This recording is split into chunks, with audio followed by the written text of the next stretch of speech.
Ma'am live झालो आहोत आपण. नमस्कार. फेस ऑफ पॉझिटिव्हिटी चांगुलपणाची चळवळ आयोजित जय मल्हार थिएटर पुणे प्रस्तुत एका शास्त्रज्ञाचा काव्य प्रवास या कार्यक्रमामध्ये सर्व रसिक श्रोत्यांचं मनापासून स्वागत.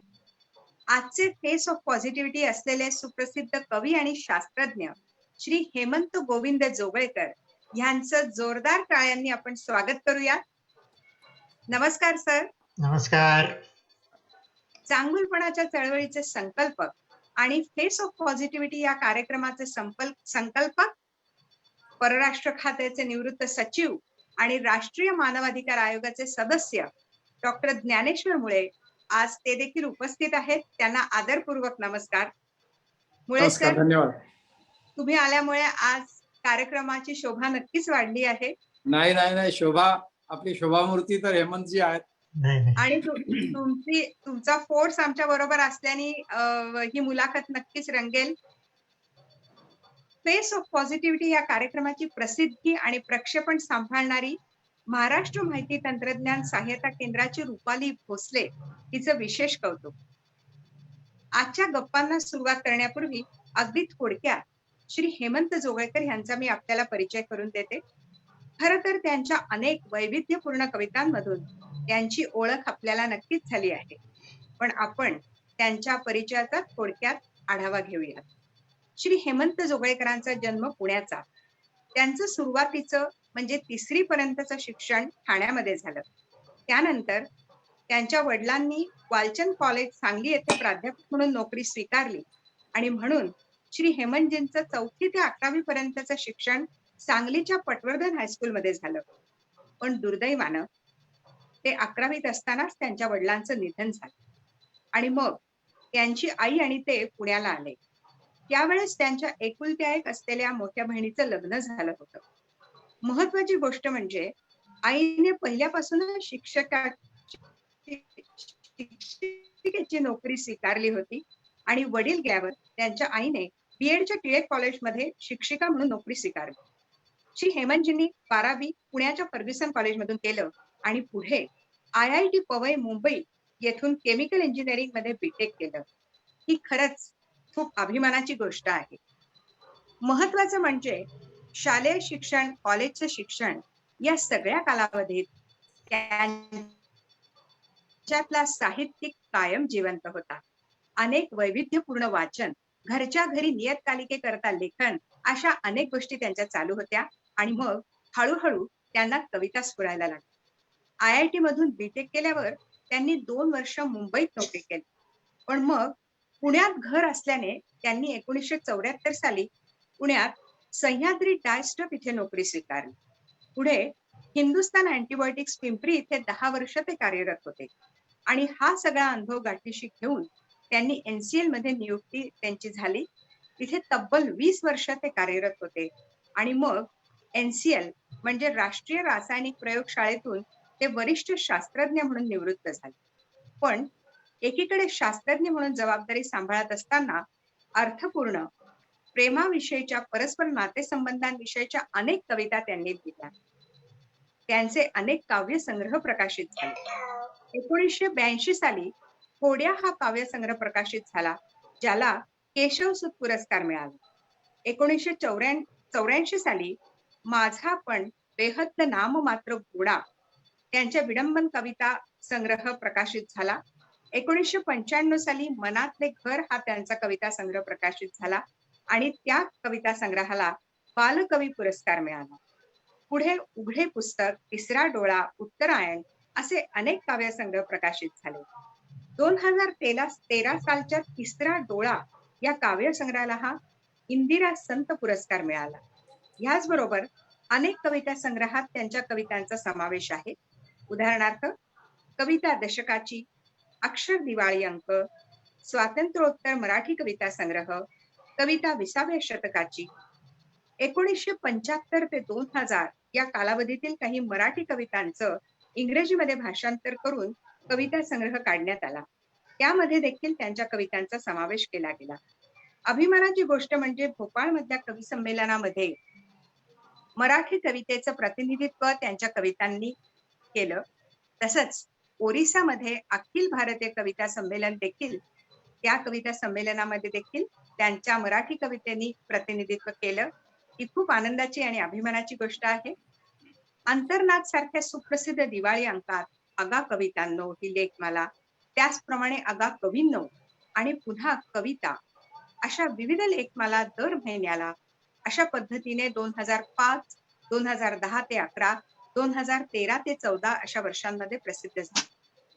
मगाशी आपण त्यांच्या काही पुरस्कारांचा उल्लेख ऐकला.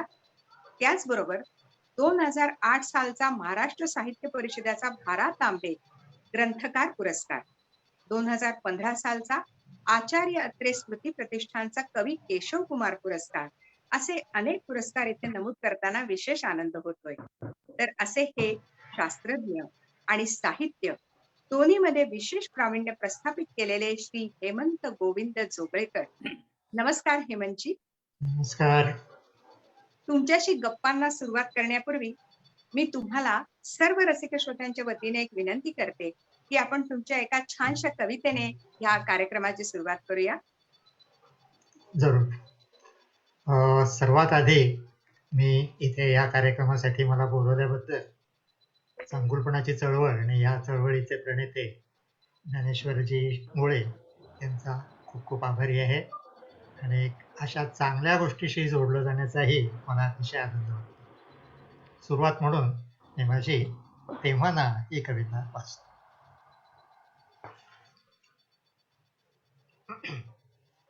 तेव्हा ना धूळ, गवत आणि खडे माझ्या पायांना थेट गुदगुल्या करीत. तेव्हा ना धूळ, गवत आणि खडे माझ्या पायांना थेट गुदगुल्या करीत. आमचे सिंहासन तेव्हा पेरूच्या झाडावर होते. सगळ्या पानांची चव मला तोंडपाठ होती. सहज मी फुलाच्या आत हिंडून येत असे. तेव्हा ना कपाटाच्या हिमालयावर मी समाधी लावून बसे. एकदा आकाशाचा घुमट उचलून मी बाहेर डोकावून पाहिले होते. नंतर पुन्हा तो जसाच्या तसा ठेवून दिला होता. तेव्हा ना शिकवलेले सगळे कसे समजत असे ताबडतोब. सगळे रंग तेव्हा कसे छान वेगळे निघत असत. क्या बात. इतिहासातल्या सगळ्या राजांना मिशा असे. वा. तेव्हा ना धनुष्यबाण घेऊन मी लढाईवर जात असे. तेव्हा ना मुठीमध्ये आईचे बोट बंद असे. वा, छान छान. मीच खरं तर हे वाचून दाखवणार होतो, हो हो पण बरं झालं तुम्हीच. हो, माझी आवडती कविता. हो. चल शुभांगी. अप्रतिम असं बालपणाचं वर्णन तुम्ही केलंय. यात मिश्किलपणा पण आहे, यात अंतर्मुख आपल्याला होण्यासारख्या अनेक गोष्टी तुम्ही नमूद केल्या आहेत. आता हा बालपणीचा विषय निघालाच आहे, तर आपण कायम म्हणतो की बालपण आणि आई वडिलांचे संस्कार, शिक्षकांचे संस्कार, आजूबाजूच्या परिस्थितीचे संस्कार, ह्या सगळ्या गोष्टींचा आपल्या व्यक्तिमत्वावरती कळत नकळत एक प्रभाव पडत असतो. तर आम्हाला आता तुमच्या बालपणात तुम्ही घेऊन जा आणि त्यावेळेचे तुमचं वर्णन, ते वातावरण आम्हाला समजून घ्यायला आवडेल. जरूर. आता मी जी कविता वाचली तेव्हा ना, त्या कवितेच्या प्रमाणेच खरोखरच मला सुंदर बालपण लाभलं होतं. वा. माझे वडील सिव्हिल इंजिनियर होते आणि ते सांगलीच्या वालचंद कॉलेजमध्ये प्रोफेसर होते. आणि सांगलीमध्येच माझ्या आईने प्री प्रायमरी ट्रेनिंग कॉलेज सुरू केलं होतं. घरीच असं शिक्षणाचं वातावरण असल्यामुळे शिक्षण ही खूप महत्वाची गोष्ट आहे असं मला न सांगताच कळायला लागलं होतं. खूप शिकलं पाहिजे आणि सचोटीने वागलं पाहिजे हे आई वडिलांच्या प्रत्यक्ष उदाहरणातून माझ्या मनावरती रुजलेलं होतं. घरामध्ये पुस्तकांचा खजिना होता. पाठ्यपुस्तकांच्या खेरीज इतर वाचनाची मला पूर्ण मुभा होती. घरी जशी लहान मुलांची मासिकं यायची तशी स्त्री, किर्लोस्कर ही मासिकं यायची. हिंदी मधलं दर्जेदार मासिक वीकली, धर्मयुग हे सुद्धा आमच्याकडे यायचं, कारण माझ्या आईचा हिंदीचाही व्यासंग होता. आणि ही सगळी पुस्तकं किंवा मासिकं वाचता वाचता मला असं वाटायला लागलं की आपणही असं एखादं मासिक काढलं पाहिजे. त्याच्यामुळे मी शाळेत असताना शाळेतल्या वहीमध्ये हस्तलिखित एक सुरू केलं, संदेश नावाचं. त्याच्यामधल्या सगळ्या गोष्टी, त्याच्यामधले लेख, कथा, कविता, चित्र सगळी माझीच असायची. असं करता करता मी मग शाळेमध्ये एक भित्तीपत्रक सुरू केलं. ते भित्तीपत्रक म्हणजे शाळेतल्या ज्या घडामोडी असायच्या त्याचं विडंबन केलेलं वृत्तपत्र अशा तऱ्हेचं होतं. आणि अरे वा. शाळेने मला हे अशा तऱ्हेचा वृत्तपत्र सुरू करायची मुभा दिली. इतकंच नाही तर उत्तेजन पण दिलं. अशा तऱ्हेने माझं वेगवेगळ्या तऱ्हेने म्हणजे माझं शालेय शिक्षण, अवांतर वाचन, हे याच्यामध्ये लेखन, तर शाळेमध्ये नाटकं बसवणं, अशा वेगवेगळ्या गोष्टी त्यावेळेला चालू होत्या. माझी एक कविता त्यावेळेला याच्यात मी लिहिलेली कविता सुद्धा आकाशवाणीच्या बालोद्यान कार्यक्रमात त्यांनी एक कविता स्पर्धा घेतली त्याच्यात पण लिहिली होती. अशी सगळी लहानपणी माझी धमाल होती असं म्हणता येईल. वा. सुंदर. मी आता मुळे सरांना विनंती करते की त्यांनी आपल्या ह्याच्यात संवाद साधावा आणि अतिशय खोडकर असं तुमचं बालपण तुम्ही व्यक्त केलं आणि ते इतकं छान तुम्ही जगलात. खूप छान वाटतंय आम्हाला ऐकायला. मी आता मुळे सरांना विनंती करते की त्यांनी संवाद साधावा. धन्यवाद शुभांगी आणि धन्यवाद हेमंतजी की तुम्ही आमच्या या कार्यक्रमात आलात. खरं म्हणजे मी तुम्हाला तसा बऱ्याच वर्षांपासून ओळखतो. मी जपानमध्ये असताना माझ्या एका भेटीला आलेल्या मित्राने मला तुमचा पहिला कविता संग्रह साधारण 85-86च्या आसपास भेट म्हणून दिलेला होता. त्याच्यानंतर अर्थातच बाकीच्या दशकाची कविता असो किंवा अन्यत्र कविता वाचनात आल्या आणि अंतर्नादमुळे आपण प्रत्यक्षात भेटलो नसलो तरी एक अंतरीचा धागा जो आहे तो जुळल्यासारखं वाटत होतं. काही असे नका आपण कवी बंधू म्हणून निश्चितच तुमच्याविषयी एक आपुलकीची भावना. मला तुमच्या कवितेमध्ये जे वाटतं ते मी सांगेनच, पण त्याच्या आधी मला विचारायचं आहे की 6 ऋतूंमध्ये हेमंतचं स्थान नेमकं कुठे आहे? लोक वसंत ऐकतात, लोक वर्षाविषयी ऐकतात. हेमंत हा शरदानंतर येतो पण शिशिराच्या आधी असतो. म्हणजे शिशिर हा एक कसा थोडासा कठीण आणि अवघड मानला जातो. त्याच्या आधीचा एक आल्हाददायक असा ऋतू ज्याच्यामध्ये आकाश गुलाबी थंडी असा हा ऋतू आहे खरं तर. बरोबर. वा, फार छान. तर मला मी तुमची कविता तुम्हाला वाचून दाखवणार होतो पण ती तुम्हीच मला वाचून दाखवली. त्यामुळे मी तुमची दुसरी कविता जी आहे ती वाचून दाखवतो. रात्री तू माझ्याजवळ झोपतेस, सकाळी माझ्यासाठी न्याहारी बनवतेस, मी ऑफिसला गेल्यावर माझ्यासाठी डबा भरून पाठवतेस, संध्याकाळी न चुकता मी तुला फिरायला नेतो, वाटेत कोणी भेटलं तर तुझी ओळख करून देतो, ही माझी पत्नी. मग तू हसतेस. का हसतेस? खरं सांग, का हसतेस? अप्रतिम अशी ही छोटी सुंदर कविता आहे आणि खूप काही सांगायचं होतं ते न सांगता तुम्ही शेवटच्या 2 ओळींमध्ये, आणि 2 ओळी म्हणजे ते 3, 4 आणि 6 शब्द आहेत खरं तर त्या 6 शब्दामध्ये तुम्ही अशी प्रचंड रहस्यमय जणू काही एखादी कादंबरी भरून ठेवलेली आहे असं मला वाटतं. हे संपूर्ण भारतीय जीवनामध्ये पारंपरिक दाम्पत्य ज्या पद्धतीने जीवन जगतं त्यातलं सौंदर्यही म्हणा किंवा त्याच्यामध्ये दडलेला एक उपहास अतिशय अप्रतिम तुम्ही सांगितलेला आहे या कवितेत. अशा सगळ्याच वेगवेगळ्या कविता तुमच्या सगळ्याच वेगवेगळ्या प्रकारे माणसाला आनंद देतात, व्यक्तीला आनंद देतात, रसिकांना आनंद देतात. मला तुमची जी कविता समजली आहे ती त्या कवितेमध्ये एक अत्यंत सरस अशी जीवनाची समज आहे. आक्रस्तळेपणा अजिबात नाही, समजूतदारपणा प्रचंड आहे. एक ज्याला म्हणतो की खऱ्या अर्थानं निरागस म्हणतो तो निरागस भाव जो आजकाल फार दुर्मिळ होत चाललेला आहे तो उत्कटतेनं तुमच्या कवितांमध्ये जाणवतो. सगळ्या कविता जीवनाविषयीचा कडवटपणा प्रत्येकाला जीवनात सहन करावा लागतोच, पण तो कवितेत तुमच्या येताना अजिबात दिसत नाही. प्रासंगिक सुद्धा मला फारसा आढळत नाही. म्हणजे अजून एकदा पुन्हा एकदा तुमच्या कविता पाहाव्या लागतील, पण जीवनातली सत्य सांगायला तुम्ही घाबरत नाही. जीवनाची सत्य, अतिशय सत्य जीवनातली जी आहेत ते अतिशय उत्तम प्रकारे आणि काही वेळा अतिशय सटल पद्धतीने तुम्ही सांगता आणि अशा प्रकारच्या कविता मला असं वाटतं की अर्थातच काही अंशी कदाचित बालकवींचा परिणाम झाला असेल आपल्या सगळ्यांच्यावरतीच होत असतो. पण मला असं वाटतं की जीवनाची एक फार प्रगल्भ अशी समज तुमच्या कवितेमध्ये मला दिसते आणि मला त्याच्याबद्दल तुमचं अभिनंदन करू दे. आणि माझं हे मत साधारण अधिकाधिक ज्याला म्हणतो पक्क होत गेलेलं आहे गेल्या काही वर्षांमध्ये. आणि तुमच्यासारखा कवी मराठीला लाभला हे मी आमचं भाग्य समजतो. आणि कदाचित तुमच्या एका कविता संग्रहाचं भाषांतर झालेलं आहे, पण अजूनही मोठ्या प्रमाणामध्ये व्हायला हवं. मला जो एक प्रश्न विचारायचा तो असा की तुम्ही म्हणजे तुमचं कुठेतरी पुस्तकाचं DNA वगैरे मध्ये कुठेतरी मी एक वाचलेलं होतं. त्याच्यामध्ये तुमचं वर्णन जे आहे ते सायंटिफिक ह्युमॅनिटी असणारं व्यक्तित्व असं काहीतरी केलेलं होतं.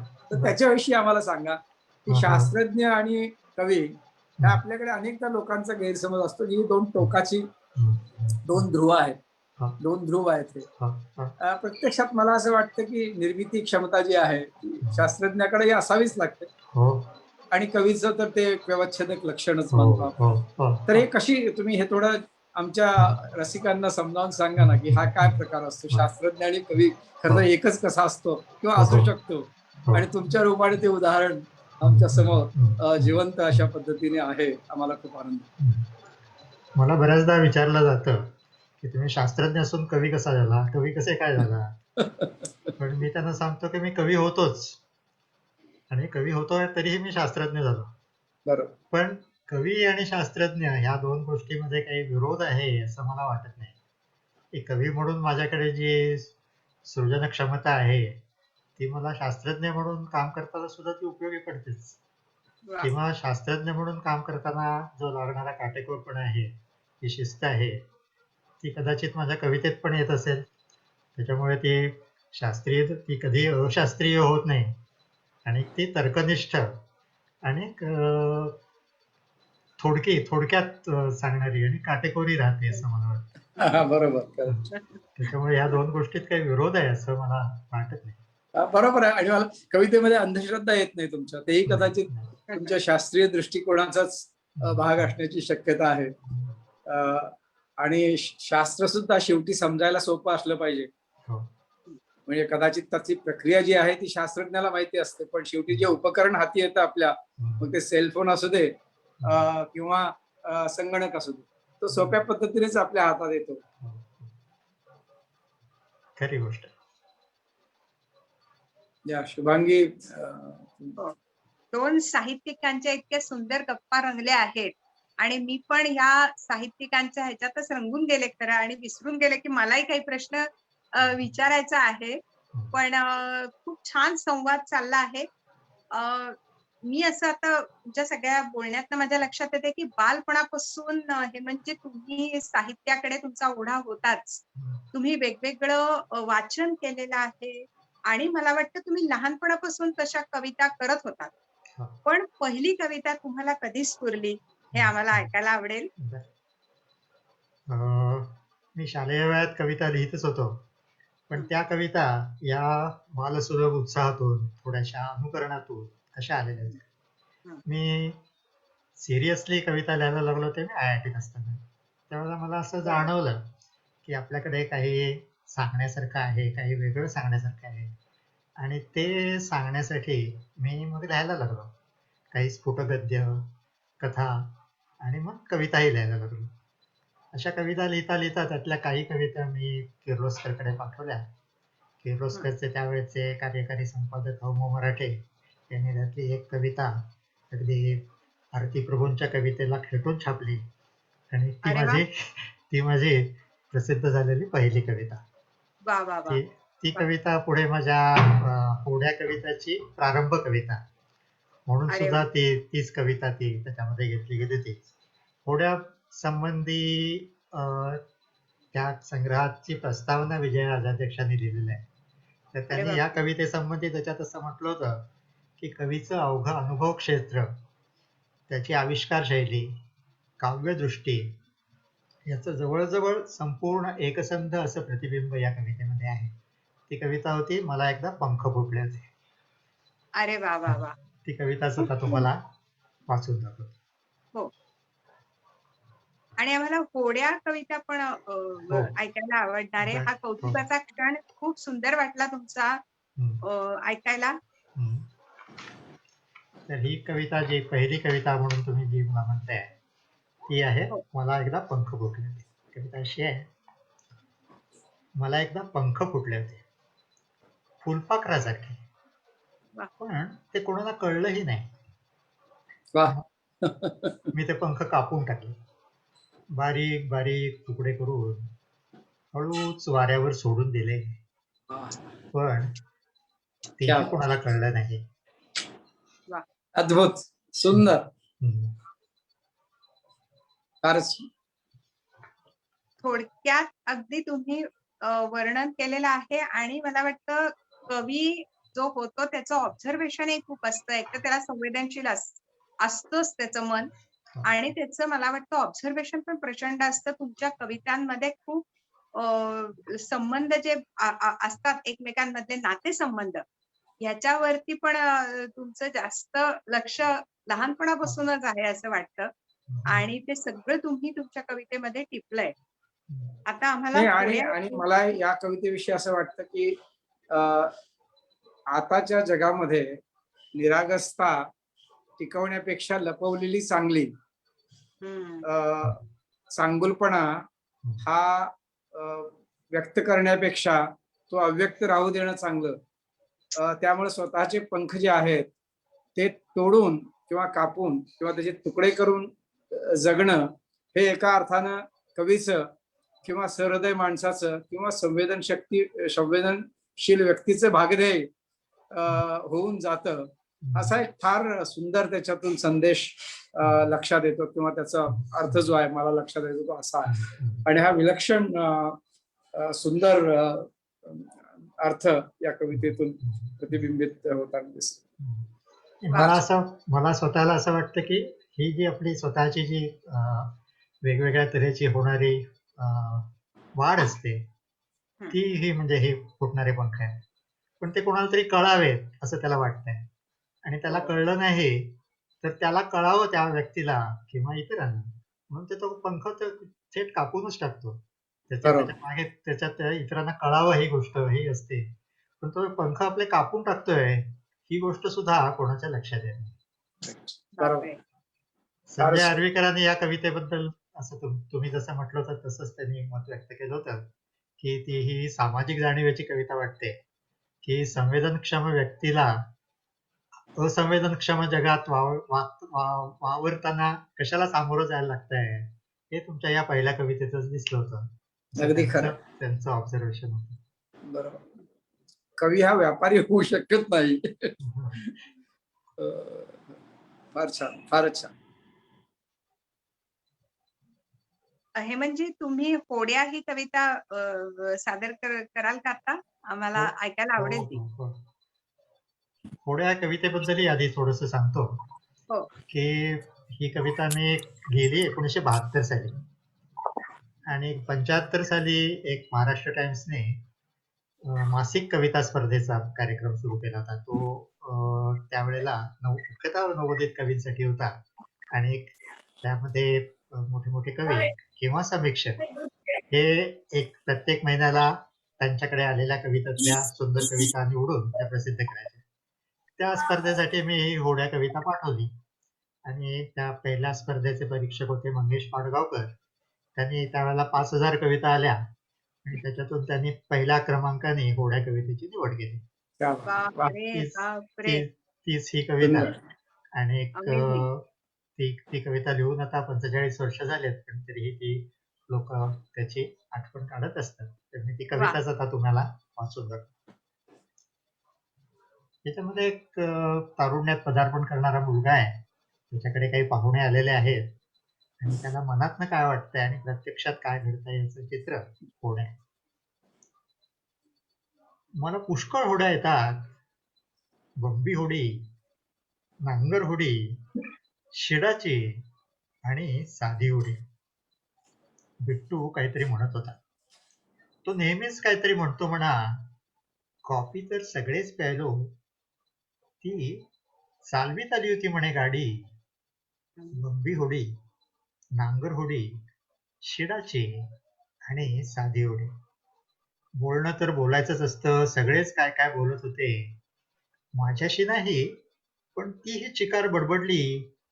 पुष्कळ जण होते. मी बोललोच नाही काही. बंबी होडी, नांगर होडी, शिडाची आणि साधी होडी. चिंकू कुत्रा गोडीत होता. आव याव, इकडे धाव तिकडे धाव. तिच्याशी तर फारच गोडीत होता. तीही भलतीच गोडीत होती. बंबी होडी, नांगर होडी, शिडाची आणि साधी होडी.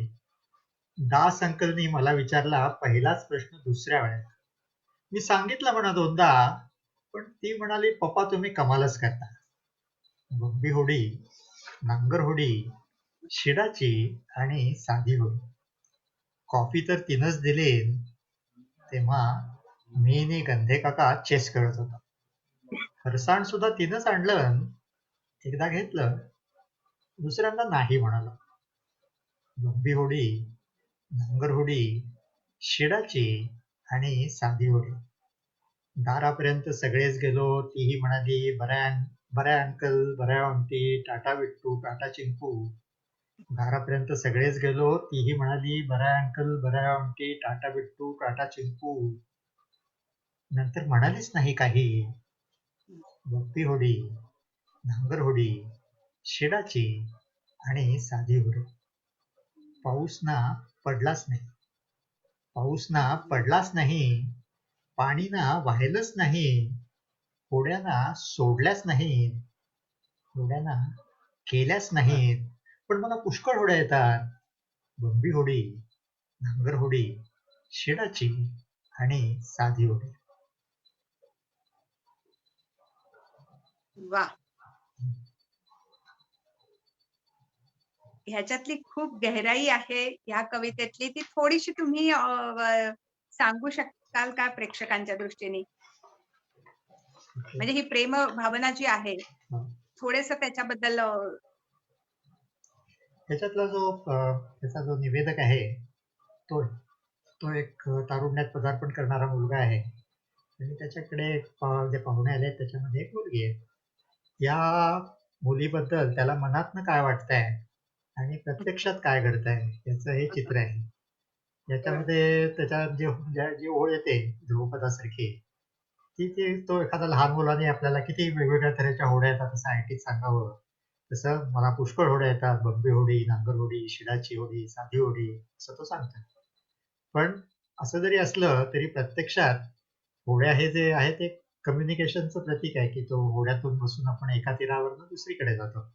असं त्याला आपला तिच्याशी संवाद साधला जावा असं मनातनं वाटतंय. पण आपल्याला मनातनं वाटतंय हे सुद्धा त्याला नीटसं समजलेलं नाहीये. आणि तो त्याचा जे आपल्याला त्याचं काही वाटतंय तो त्याच्यामुळे काही कम्युनिकेशन करण्याचा काही प्रयत्न सुद्धा तो करत नाही. पण ते न करता ज्यावेळेला तोही काही प्रयत्न करत नाही, त्याच्यावरती त्याचा औपचारिक निरोप सुद्धा न घेता ती निघून जाते. पण त्यावेळेला तो जो खट्टू होतो, ते त्याचं खट्टू होणं नंतर म्हणालीच नाही काही या ओळीतनं व्यक्त होतं. पण इथे हे सगळी कविता लिहित असताना असं झालं की मला असा विचार माझ्या मनामध्ये होता की कवितेमध्ये ज्या गीत असतं त्याच्यामध्ये ध्रुवपद येतं, पण ते ध्रुवपद बऱ्याच वेळेला गीताची गायकाची सोय म्हणून येतं. किंवा छापील कविता असेल तर तिथे ध्रुव असं एवढंच म्हणून त्याची ओळवण केलेली असते. पण हे प्रत्येक वेळेला ही ओळ अधिकाधिक अर्थपूर्ण, अधिकाधिक त्याच्यामध्ये नव्याने तिथे अपरिहार्यपणे येईल का असा काहीसा तो विचार होता. आणि ही जी ओळ ही जी होती होड्या, ही हे लिहिता लिहिता हे त्याच्यातले प्रसंग जसे येत गेले, त्याच्यामध्ये शेवटी ज्या वेळेला पावसाची प्रतिमा येते त्यावेळेला मग तो इथे त्याचं चित्र स्पष्ट होतं. आणि तो त्याच्यामध्ये त्याच्यामध्ये जो पाऊस पडलाच नाहीये, पण त्याच्यामध्ये जरी हे त्याचं संभाषण झालेलं नसलं तरी तो स्वतःला पुन्हा पुन्हा समजावत राहतोय की नाही मला पुष्कळ होड्या येतात. हे एखादा वाचणाऱ्याला किंवा ऐकणाऱ्याला असं वाटू शकेल काय एवढा मुलगा आहे, त्याला जाऊन सांगायचं नाही का पण त्याला ते सांगणं शक्य नाहीये, कारण त्याला स्वतःलाच माहित नाही की आपल्याला काय वाटतंय. पण वा. तरीही हा जो नायक आहे त्याच्यातला जो किंवा निवेदक आहे, त्याच्याबद्दल वाचकांना त्याच्याशी बद्दल सहानुभूती वाटते. कारण प्रत्येकानेच आयुष्यामध्ये काहीतरी गोष्टी गमावलेल्या असतात. मग हं. ती संधी असेल किंवा एखादे भावबंध असतील, आणि ते आपल्याला काय तशी परिस्थिती निर्माण झाली नाही म्हणून आपण तसं करू शकलो नाही, असं तो आपली समजूत घालत असतो. त्याच्यामुळे वा. त्याचं जे हे जे त्याची जी वृत्ती आहे ती या कवितेतल्या निवेदकासारखीच आहे, म्हणूनच कदाचित ती वाचकांना आवडत असावी. वा. खूप मस्त आणि इतकं प्रतिकात्मक वाटलं आणि नातेसंबंध, प्रेमाची भावना या सगळ्याच गोष्टी तुम्ही खूप छान पद्धतीने मांडल्यात. मला इथे परत एक नमूद करावंसं वाटतं, की तुमच्या अनेक कविता, अनेक काव्यसंग्रहांमध्ये त्याचा समावेश झालेला आहे.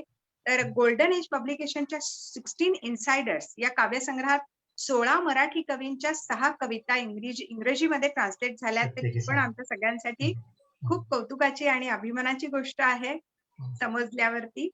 अ, मला एक उत्सुकता कायम वाटते, की कवीला कविता कशी स्फुरते, कधी स्फुरते? एखादा विशिष्ट विषय जेव्हा कवी मांडतो, तेव्हा त्याबद्दलचा विचार त्याचा आधी झालेला असतो का? आणि आता आपण हा तुमचा कवितेचा, शास्त्रज्ञाचा जो जीवन प्रवास बघतोय, त्यात एक गोष्ट नक्कीच आहे, की तुमच्या पत्नी विनिता जोगळेकर यांची तुम्हाला कायम साथ लाभली. आज ते आपल्यामध्ये नाहीयेत. पण आम्हाला या निमित्ताने तुम्ही त्यांच्यावर केलेली कविता देखील ऐकायला आवडेल आणि त्याआधी थोडंसं कवी मन कसं काय जागं असतं आणि कशा कविता स्फुरतात याबद्दलही थोडं ऐकायला आवडेल. कविता कशी स्फुरते हे सांगणं ही अवघड गोष्ट आहे, की ती जरी एकदम कविता अशी सुचली असली तरी ती कविता कवीच्या मनामध्ये सुप्त रूपामध्ये असतेच. म्हणजे कवीचे जन्मभराचे अनुभव किंवा त्याचे विचार हे सगळे त्या कवितेच्या मागे असतात, त्याच्या निर्मितीच्या मागे असतात, आणि त्यामुळे त्या सगळ्यांचा एकत्र परिणाम होऊन ती कविता एक लिहिली जाते आणि अशा तऱ्हेने ती कविता तयार होते. या संबंधी म्हणजे कवीचे जे आपले त्याचं जे गुंतलेपण असतं कवितेतलं, त्याचं वर्णन करणारी एक माझी कविता आहे व्यवहार म्हणून. ती आधी वाचून दाखवतो. ती म्हणजे कवितेच्या निर्मिती संबंधीच आहे एक तऱ्हेने, असेही म्हणता येईल. ती कविता अशी आहे: शेवटी हाही एक व्यवहार आहे. शेवटी हाही एक व्यवहार आहे आणि माणसानं व्यवहाराला चोख असा. देण्या घेण्याच्या गोष्टी आधीच स्पष्ट केलेल्या बऱ्या. मी तुम्हाला एक कविता देईन. एक म्हणजे एकच असेल असं नाही. एकातच असतील अनेक कवितांचे गर्भ चिरडले. पण आपण सोयीसाठी तिला एक कविता म्हणू. कवितेत एक रस्ता असेल, नागमोडी गर्द झाडीतून गेलेला, झाडांवर पाखरांचा किलबिलाट. रस्ता म्हणून मी पसरीन माझे स्वतःचे आतडे शक्य तेवढे सरळ करून. आतून तुम्हाला हवं तर लावून देईल या आतड्याला नरम आणि उबदार अस्तर. झाडं म्हणून मांडून ठेवीत हातातून निसटत गेलेली आजवरची वर्ष दुतर्फा, आणि पाखरांच्या किलबिलाटासाठी स्वरबद्ध केलेले प्रियजनांचे बुंदके. माझ्या कवितेच्या रस्त्यावरून शेवटी तुमचं तुम्हालाच जावं लागेल. मी फक्त म्हणू शकतो रस्त्यावरच्या नगरपालिकांच्या पाट्यानितके निर्विकार होऊन तुमचा प्रवास सुखाचा होवो. आभारी हो. शेवटी माणसानं व्यवहाराला चोख असावं. मी तुम्हाला एक कविता देईन, तुम्ही माझ्या कवितेत शिराल. वा. असं कविता सुंदर. कवी वा वा. असा कवी हा कवितेत असा गुंतलेला असतो, आणि हा. वाचकांनीही त्याला समजून घ्यावं एवढीच त्याची अपेक्षा असते. बरोबर. तुम्ही आता माझ्या पत्नीचा उल्लेख केला, बरोबर. आणि हो. तिची खरोखरच मोलाची साथ मला 40 वर्ष मिळाली. एक कवी म्हणून माझं जे त्याच्यात स्वतः हरवून जाणं असेल, तेही सगळं तिला बहुधा सहन करायला लागलं असेल, तरी तिची मला साथ मिळत गेली. तिच्यावरची एक कविता तुम्ही म्हटल्याप्रमाणे म्हणून दाखवतो. वा. कविता आहे माझी कविता. वा. तू म्हणायचीस मला कळत नाहीत तुमच्या कविता. तू म्हणायचीस मला कळत नाहीत तुमच्या कविता, पण बसायचीस रुसून जर दाखवली नाही वाचून कुठली कविता. मग करायचीस हट्ट, वाचणारच नाही आता तुमच्या कविता, पण दाखवायचीच वाचून मैत्रिणींना माझी कविता. भरून यायचं तुला कधी वाचताना एखादी कविता, भरून यायचं तुला कधी वाचताना एखादी कविता, व्याकुळ होऊन विचारायचीस का लिहिली तशी कविता. खूप वाचल्या आहेत आता तू न वाचलेल्या कविता, पण जिच्यात तू नाहीस अशी नाही एकही कविता.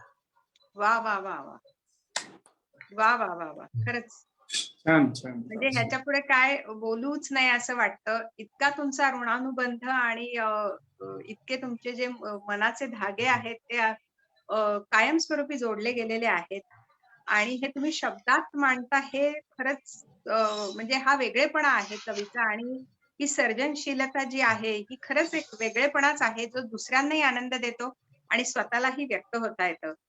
आता आपण कार्यक्रमाच्या शेवटच्या टप्प्यात आहोत. आज मुळे सर पण आपल्या बरोबर आहेत. आपण चांगुलपणाची चळवळ मुळे सरांच्या मार्गदर्शनाखाली सुरू केलेली आहे आणि ह्याच्या अनेक आपण ऍक्टिव्हिटीज घेतो आहोत आणि वैचारिकरित्या पण आपण एक तयारी करतो आहोत की चांगुलपणा किती महत्वाचा आहे आणि ह्या चळवळीतून आपण काय आपल्याला साधायचं आहे. तर एक उत्तम समाज की ज्याचे विचार देखील उत्तम असतील, संवेदनशील मन असेल, सकारात्मक वृत्ती असेल आणि काहीतरी आपण नवनवीन काहीतरी करण्याची इच्छा आपल्यात निर्माण होईल. अशा पद्धतीची ही चळवळ आपण चालवतो आहोत पुढे. आज तुम्ही कवी या नात्याने इथे आला आहात आणि शास्त्रज्ञ ही पण तुमची एक खूप मोठी ओळख आहे. आज तुम्ही IIT मधून पास आउट आहात. म्हणजे IIT मधनं एखादी व्यक्ती पास आउट म्हणल्यावरती एक वेगळंच त्या व्यक्तीच्या बद्दल एक कुतूहल असतं. तर हा सगळा तुमचा व्यक्तिमत्वाचा एक ठसा समाजावर उमटलेला आहे. तर चांगुलपणाच्या व्यासपीठावरून तुम्ही आज आमच्यासाठी फेस ऑफ पॉझिटिव्हिटी आहात. तर तुम्ही आमच्या सगळ्या रसिक श्रोत्यांना काय सांगू इच्छिता, काय मार्गदर्शन करू इच्छिता? मला असं वाटतं की प्रत्येक कवी मूलतः आशावादी असतो, चांगल्याची कामना करणारा असतो. माझा एक कवी मित्र माझ्या कवितेबद्दल म्हणायचा की तुझ्या कवितेमध्ये नैतिक निरागसता आहे. तशी जर ती असेल तर ते मला त्याचा आनंदच आहे की मनामध्ये सर्वांच्या विषयी प्रेम करुणा असल्याशिवाय चांगली कविता तुम्ही लिहू शकणार नाही असं मला वाटतं. व्यक्ती म्हणून जगताना आपल्याला अनेक गोष्टी खटकत असतात. चांगुलपणाची चळवळ हा एक त्याच्यावरचा उतार आहे असं मला वाटतं. व्यक्ती म्हणून मला जे करता येत नाही ते कदाचित चळवळ करू शकेल असं मला वाटतं. प्रत्येक जणच स्वतःला चांगला समजत असतो, पण नुसतं असं वाटून उपयोग नाही. भ्रष्टाचाराचं निर्मूलन व्हावं असं आपल्याला प्रत्येकाला वाटतं. आणि ते तेव्हाच होईल ज्यावेळेला आपण कोणाला लाच देणार नाही, किंवा जर इतकंच नाही तर दुसरा कोणी लाच देत असेल किंवा घेत असेल तर त्याला आपण विरोध करू. तर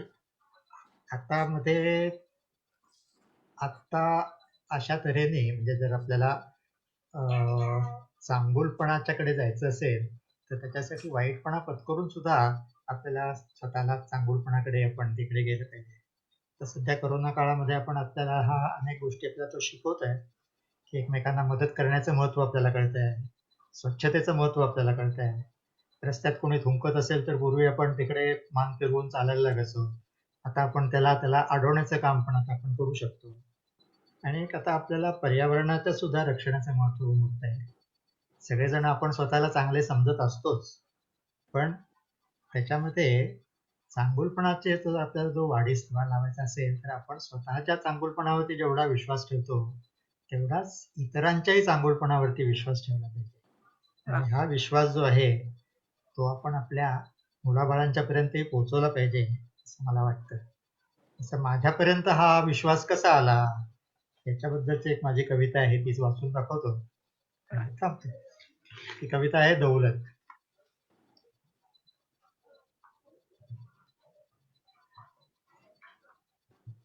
गोष्ट खूप वर्षांपूर्वीची, बालवर्गात असतानाची, आई बरोबर लोकलने येतानाची.